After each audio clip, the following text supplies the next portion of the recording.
Praise तालु प्रभु को नाम से धन्यवाद हो। आज दिन में आम ईश्वर पवित्र वाक्य अध्ययन करवा जहाँ लिखा अच्छी गीत संहिता 91 पर्व 10 और 11 पद आठे प्रकार लिखा जाए तुम्हको कौन विपद घटब ना कि अबा कौन मारी तुम्ह तंबू निकट को आसब ना कारण से तुम्हार सब गति तुमको रक्षा करने आपा दूतगण को तुम विषय आज्ञा देवे। प्रभु वाक्य दे आम समस्त आशीर्वाद करूँ।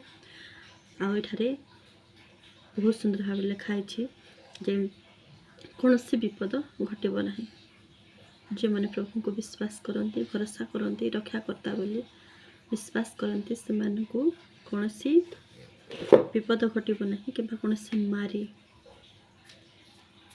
आम मान तंबू निकट को आसब ना